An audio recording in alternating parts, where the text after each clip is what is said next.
1840ರಲ್ಲಿ American ಪಾದ್ರಿ Joseph oven ಭಾರತಕ್ಕೆ ಬಂದ ಮತ್ತು ಪ್ರಯಾಗರಾಜ್ ಮಾಘ ಮೇಳದಲ್ಲಿ ಹಿಂದೂಗಳನ್ನು ಕ್ರಿಶ್ಚಿಯನ್ ಧರ್ಮಕ್ಕೆ ಬಲವಂತವಾಗಿ ಮತಾಂತರಿಸುವುದು ಪ್ರಾರಂಭವಾಯಿತು.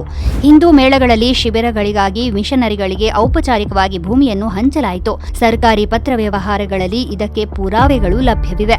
2009ರಲ್ಲಿ ವಿಶ್ವ ಹಿಂದೂ ಪರಿಷತ್ ಕಾರ್ಯಕರ್ತರು ಮಾಘ ಮೇಳದ ಸಮಯದಲ್ಲಿ ವಿವಾದಾತ್ಮಕ ಕ್ರಿಶ್ಚಿಯನ್ ಪ್ರಚಾರ ಸಾಮಗ್ರಿಗಳೊಂದಿಗೆ 4 ಮಿಷನರಿಗಳನ್ನು ಹಿಡಿದಾಗ ಮಿಷನರಿಗಳು 1840ರಿಂದ ಮಾಘ ಮತ್ತು ಕುಂಭ ಮೇಳಗಳಲ್ಲಿ ಸಕ್ರಿಯರಾಗಿದ್ದರು ಎಂಬುದು ಬಹಿರಂಗವಾಯಿತು. ಅವರು ಮೇಳದ ಪ್ರದೇಶದಲ್ಲಿ ಶಿಬಿರಗಳನ್ನು ಸ್ಥಾಪಿಸಿ ಸನಾತನಿಯರನ್ನು ಲೂಟಿ ಮಾಡುತ್ತಿದ್ದರು.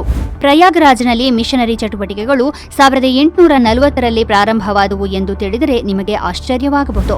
ಅಮೆರಿಕನ್ ಪಾದ್ರಿ ಜೋಸೆಫ್ ಓವನ್ 1840ರಲ್ಲಿ ಕಲ್ಕತ್ತಾಗೆ ಮತ್ತು ನಂತರ 1841ರಲ್ಲಿ ಪ್ರಯಾಗರಾಜ್ಗೆ ಬಂದ. ಅಮೆರಿಕನ್ ಲೇಖಕ ಮತ್ತು ಪಾದ್ರಿ ರೆವರೆಂಡ್ ಜೇಮ್ಸ್ ಸಿ ಮೊಘಾಟ್ ಡಿಡಿ ತನ್ನ the story of A dedicated life ಪುಸ್ತಕದಲ್ಲಿ ಓವನ್ ಭಾರತೀಯರಲ್ಲಿ ಕ್ರಿಶ್ಚಿಯನ್ ಧರ್ಮವನ್ನು ಪ್ರಚಾರ ಮಾಡಲು ಹಿಂದಿ, ಸಂಸ್ಕೃತ ಮತ್ತು ಪರ್ಷಿಯನ್ನಂತಹ ಭಾಷೆಗಳನ್ನು ಅಧ್ಯಯನ ಮಾಡಿದ ಮತ್ತು ಈ ಭಾಷೆಗಳಲ್ಲಿ ಕ್ರಿಶ್ಚಿಯನ್ ಸಾಹಿತ್ಯವನ್ನು ಮುದ್ರಿಸಿದ.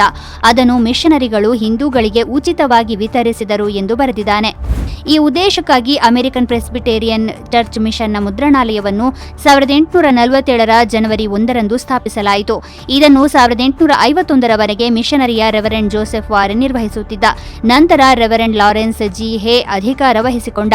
ವಿವಾದಾತ್ಮಕ ಸಾಹಿತ್ಯದ ಪ್ರಕಟಣೆಗೆ ಹಣವನ್ನು 1845ರಲ್ಲಿ ಆಗ್ರಾದಲ್ಲಿ ಸ್ಥಾಪಿಸಲಾದ ನಾರ್ತ್ ಇಂಡಿಯಾ ಬೈಬಲ್ ಸೊಸೈಟಿ ಒದಗಿಸಿತು. ಅದೇ ಪುಸ್ತಕವು 1857ರ ಸೆಪ್ಟೆಂಬರ್ 26ರಂದು ಆಗ್ರಾ ಬೈಬಲ್ ಸೊಸೈಟಿಯು ಅಲಹಾಬಾದ್ನಲ್ಲಿರುವ ಮಿಷನರಿ ಪ್ರಿಂಟಿಂಗ್ ಪ್ರೆಸ್ಗೆ ಕ್ರಿಶ್ಚಿಯನ್ ಸಾಹಿತ್ಯವನ್ನು ಮುದ್ರಿಸಲು ಆದೇಶವನ್ನು ನೀಡಿತು ಎಂದು ಉಲ್ಲೇಖಿಸುತ್ತದೆ. ಇದರಲ್ಲಿ ಬೈಬಲ್ನ ಹಿಂದಿ ಆವೃತ್ತಿಯ 5,000 ಪ್ರತಿಗಳು ಮತ್ತು ಇತರ ಕ್ರಿಶ್ಚಿಯನ್ ಸಾಹಿತ್ಯದ 10,000 ಪ್ರತಿಗಳು ಸೇರಿದವು.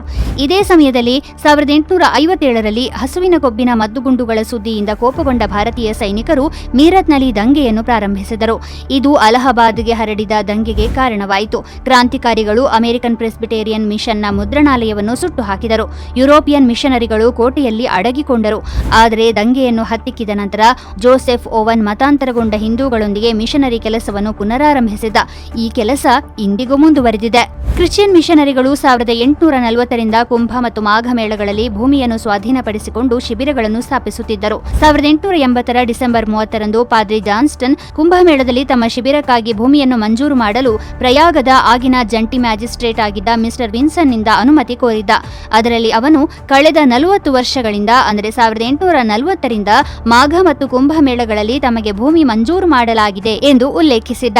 ಕ್ರಿಶ್ಚಿಯನ್ ಮಿಷನರಿಗಳು ಕುಂಭ ಮತ್ತು ಮಾಘ ಮೇಳಗಳಲ್ಲಿ ಸೇವೆಯ ಸೋಗಿನಲ್ಲಿ ಶಿಬಿರಗಳನ್ನು ಸ್ಥಾಪಿಸಿ ತಮ್ಮ ನಂಬಿಕೆಯನ್ನು ಬೋಧಿಸುತ್ತಿದ್ದರು. ಹಿಂದೂ ಧಾರ್ಮಿಕ ಮುಖಂಡರು ಇದನ್ನು ಆಗಾಗ್ಗೆ ಪ್ರತಿಭಟಿಸುತ್ತಿದ್ದರು. ನಂತರ ಕೆಲವಾರು ವರ್ಷಗಳ ಕಾಲ ಮಿಷನರಿಗಳು ಮೇಳಗಳಿಂದ ಪಲಾಯನ ಮಾಡಬೇಕಾಯಿತು. ಅಮೆರಿಕನ್ ಪಾದ್ರಿ ಜೋಸೆಫ್ ಓವನ್ ಬೀಸಿದ ಒಂದು ಬಲೆ ಅದು 185 ವರ್ಷಗಳ ನಂತರವೂ ಹಿಂದೂಗಳನ್ನು ಬಲೆಗೆ ಬೀಳಿಸುತ್ತಲೇ ಇದೆ. ಇಂದು ಪ್ರಯಾಗರಾಜ್ನಲ್ಲಿ ಮಾತ್ರವಲ್ಲದೆ ದೇಶಾದ್ಯಂತ ಮಿಷನರಿ ಚಟುವಟಿಕೆಗಳು ಮುನ್ನೆಲೆಗೆ ಬರುತ್ತಿವೆ.